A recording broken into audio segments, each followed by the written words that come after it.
Salve, salve galera, Iagos por aqui. E no vídeo de hoje a gente vai falar sobre os possíveis candidatos à troca nessa deadline para os times do Oeste. Vambora. Bom, algumas coisas aconteceram, né, desde quando eu montei esse vídeo. Por exemplo, a troca ontem de madrugada do Luka Doncic, que foi bizarra, né? A gente vai falar um pouquinho dela mais pra frente. Mas o meu candidato para os Los Angeles Clippers era o PJ Tucker. Por acaso, o PJ Tucker foi trocado também para o Utah Jazz pelo Patty Mills e o Drew Eubanks. Foi ele e o Mo Bamba. Mo Bamba, inclusive, já foi largado. Então, quem eu acho que pode ser uma segunda opção para os Clippers? É o Terrence Mann. Há uns 2 anos atrás, eu acho que o Terrence Mann era o famoso untouchable. O Clippers não ia trocar ele de jeito nenhum. Mas eu acho que isso já mudou. O Clippers tem sido bem interessante esse ano, acho que melhor que muita gente imaginou, principalmente por causa da lesão do Kawhi. Mas assim, o Kawhi tá voltando e eles estão jogando bem, eles estão em sexto no Oeste, se eu não me engano. Eu gostaria de ver o Clippers fazer alguma movimentação para pegar ou um ala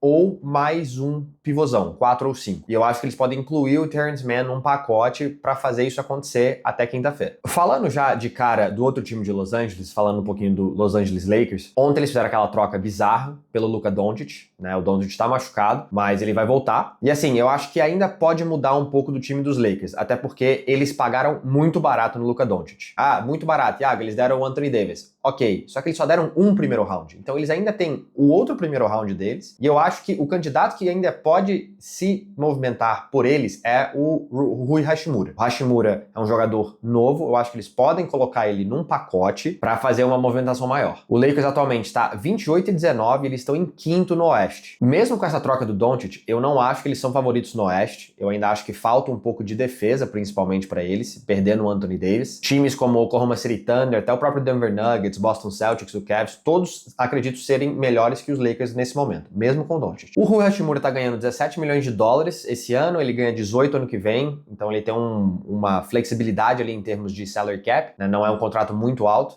Como eu disse, ele é novo, é um cara que tem uma defesa um pouco mais inconsistente, mas se você juntar ele com um pique, talvez mais algum outro jogador, pode ser que dê bom pro Lakers. Falando um pouquinho agora da desgraça que é o Phoenix Suns. O Suns tem alguns candidatos, obviamente o mais óbvio sendo o Bradley Beal, mas ele tem um no trade clause. Aí você tem o Grayson Allen e o Jusuf Nurkic. Eu acho pouco provável que o Bradley Beal vai largar no trade clause dele, né, ou falar que ele pode ser trocado. Ele só iria para Miami e até então não sei se isso vai acontecer, sendo bem sincero. Eu acho pouco provável. Então o nome que mais me interessa ali como candidato é o Jusuf Nurkic. Ele tem 30 anos já e tem bastante dinheiro na mesa para receber. Então ele tem 2 anos de contrato, se eu não me engano ele vai receber 19 esse ano e 18 ano que vem, ou vice-versa. É bastante grana. Ele tá arremessando só 32% da linha de 3, não tem sido um bom protetor de aro e recentemente, desde a troca do Nick Richards, ele não tá nem jogando pelo Suns. Talvez eles tenham que fazer um pacotão, Jusuf Nurkic mais um primeiro round, ou Jusuf Nurkic mais algum outro jogador jovem para conseguir alguma coisa, mas eu vejo isso sendo bem possível. E aí chegamos no Golden State Warriors, que precisam urgentemente fazer alguma coisa para ajudar o Steph Curry. O Warriors está 24-24 essa temporada, eles estão atualmente em 11º lugar no Oeste. Se eles quiserem ir para qualquer lugar, eles precisam fazer alguma coisa. O Kuminga é possível ser um candidato, mas eu acho mais provável o Warriors tentar reassinar ele na off-season e talvez fazer alguma coisa na off-season com ele. Então o candidato mais provável, na minha opinião, é o Andrew Wiggins, por incrível que pareça. O Andrew Wiggins tem 3 anos de contrato ainda e ele tem bastante dinheiro para receber. Ele tem, se não me engano, ele vai receber 26, 27, 28 milhões nas próximas 3 temporadas e ele ainda tem um player option no final do contrato dele. Ele tem jogado bem, então acho que o Warriors tem que aproveitar esse bom momento dele. Ele tem sido o segundo melhor jogador do Warriors disparado, mas ele não é um cara que vai te levar para as finais ou até mesmo para vencer um campeonato sendo a segunda melhor opção no time. Vamos ser bem sinceros. Seguindo para o San Antonio Spurs, o candidato do Spurs é o Keldon Johnson, na minha opinião. O Chris Paul também é uma opção.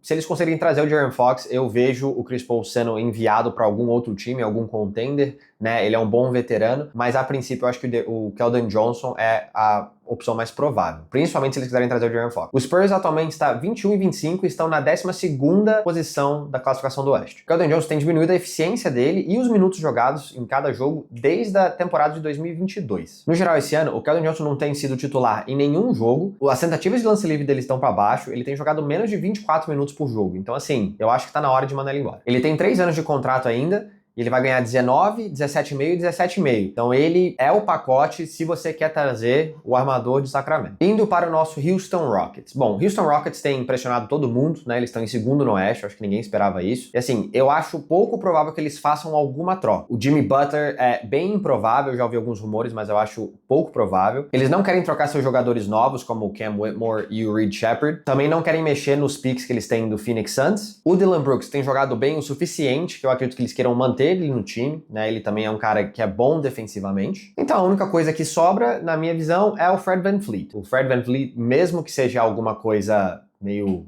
maluca de pensar, é a única coisa que sobrou. O VanVleet tá arremessando 33% da linha de 3 e só 38% da quadra. As médias dele caíram com relação aos últimos anos, ele tá com uma média 15 pontos por jogo e 6 assistências. Mas a pior parte é o contrato dele. O contrato do VanVleet é 40 milhões de dólares por ano. Então, se o Houston quiser fazer algum tipo de troca, eles vão ter que achar um terceiro time aí para ver se consegue absorver esse contrato. Seguindo aqui para o New Orleans Pelicans, que, assim, estão numa catinga bizarra. O DeJounte Murray, alguns dias atrás, rompeu o Aquiles, então ele vai ficar fora da temporada. A temporada do Pelicans já estava ruim, com o Zion fora grande parte, Brandon Ingram fora grande parte. Agora é entrar pro tanque de verdade. Então eles vão ter que trocar alguém. Você tem dois grandes nomes aqui. Você tem Brandon Ingram e CJ McCollum na minha visão. O Brandon Ingram, ele vai ser free agent no final dessa temporada. Então, se o Pelicans não conseguir trocar ele agora, até quinta-feira, ele vai andar de graça e o Pelicans não vai ter nada em retorno. O Trey Murphy tem jogado muito bem. O valor do Zion tá muito baixo, que tá o mais baixo que a gente já viu. O Herb Jones é uma estrela naquele time, então esses caras muito pouco provável que sejam trocados. Como eu disse, o CJ McCollum também é uma opção, mas eu acho que o Brandon Ingram é o mais óbvio, por causa dessa questão da free agency, que eles vão perder ele por nada. Ele só tem 27 anos, tem 2,3 metros, ele consegue criar jogada, ele consegue criar jogada para ele mesmo fazer pontuação, então assim, ele é um bom asset para qualquer time que esteja no modo contend ou quer ir pros playoffs, chegar longe nos playoffs. Aí a gente chega em Memphis, que eles estão 32-16 e no terceiro lugar na Conferência Oeste. O candidato do Memphis, na minha visão, é o Marcus Smart. O Smart tá com 30 anos, tem uma média de 9 pontos, 2 rebotes e 4 assistências na temporada, mas a eficiência dele tem sido muito baixa essa temporada, com 37% da quadra e só 33% da linha de 3. Ele ainda é um bom defensor, mas ele não é aquele defensor do Boston Celtics de 2 anos que ganhou Defensive Player of the Year. O contrato dele é até ok, ele tá ganhando 20 milhões de dólares esse ano e 21,5 ano que vem, então ele tá ainda com 2 anos de contrato, mas não é um contrato tão alto que seja complicado trocá-lo. O Memphis tem uma boa rotação e eu acho que eles têm uma quantidade de picks suficiente que se jogar num pacote pelo Marcus Smart, eles vão conseguir algum bom jogador de volta. Bom, o Jazz tá no tanque total, eles têm alguns jogadores, eles já trocaram, né, o Patty Mills e o Drew Banks, como eu falei no começo desse vídeo, pro Clippers, mas eles têm algumas outras opções, como o Colin Sexton, tem o John Collins, tem o Jordan Clarkson, você tem até mesmo talvez o Walker Kessler, que vai ser um pouco mais caro, mas já linkaram alguns nomes com ele também. Mas o Sexton, na minha visão, eu acho que é o candidato mais favorável ali pra troca.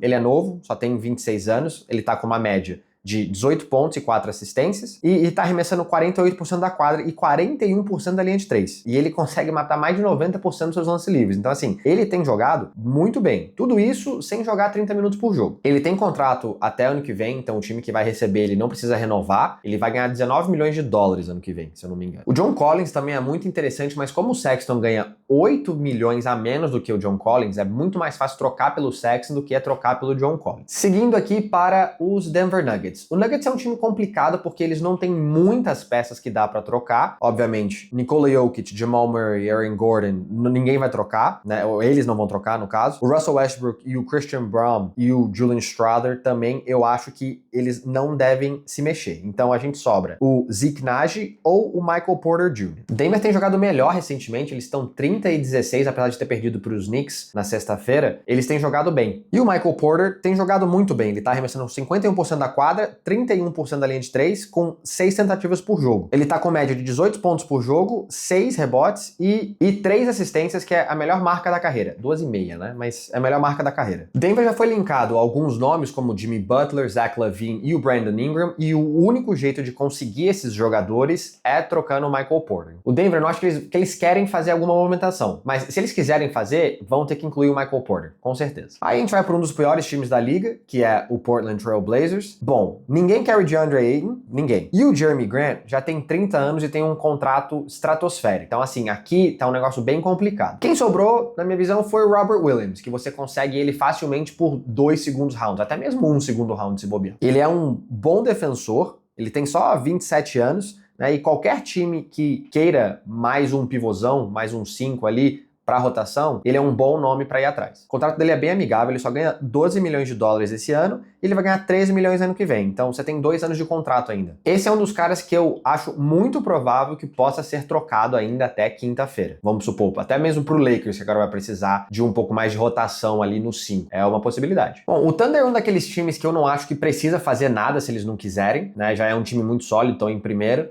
Mas, se eles quiserem fazer alguma coisa, eu iria atrás do Cam Johnson, por exemplo. Como eles têm 1 milhão de picks, eles conseguem empacotar isso tudo e trazer alguém. Os picks mais, vamos dizer, o Dieng, por exemplo. O Dieng só apareceu em 23 jogos esse ano e ele tá jogando mais ou menos 10 minutos por jogo. Só que ele teve um bom jogo contra o Brooklyn Nets esses dias. Ele é muito novo, ele só tem 21 anos e tá fazendo 5 milhões de dólares esse ano e 6,5 ano que vem. Então é uma grande possibilidade do OKC empacotar ele com mais alguns picks e tentar pegar alguém. Talvez não seja o Cam Johnson, mas alguém para a rotação. E aí a gente vai pro último time da nossa lista, que é o Minnesota Timberwolves, que tem sido uma decepção esse ano. Um time que chegou em final de conferência no passado e esse ano não tem feito muita coisa. E eu acho que o candidato mais provável nessa troca vai ser o Julius Randle, se eles decidirem mexer nele até quinta-feira. Entre o Julius Randle e o Naz Reid, o time joga muito melhor quando o Naz Reid tá em quadra. O Randle tá com uma média de 19 pontos esse ano, 7 rebotes e 4 assistências. Ele tá arremessando 47% da quadra e 33% de 3. Ele é um jogador bom ofensivamente, mas defensivamente tem pecado bastante e não tem entrado no esquema defensivo do Minnesota Timberwolves. Ele tem um player option no final do contrato dele, mas eu acho mais provável que ele vai dar opt-out e tentar um novo contrato, talvez com mais dinheiro. Mas o grande problema é que ele já tem 30 anos. Então, assim, o time que der esse contrato pra ele vai se complicar um pouco na minha visão. O Dante DiVincenzo se machucou recentemente, então ele deve ficar fora da temporada e isso foi uma grande perda para Minnesota na minha visão, porque ali depois do Anthony Edwards e do Mike Conley, ele talvez era o terceiro melhor jogador ofensivo daquele time. Então assim, eu acredito que se Minnesota quer repor o Dante DiVincenzo, eles vão ter que pegar o Randle, mais alguma coisa, ou talvez o Randle e pegar um jogador de rotação, que não seja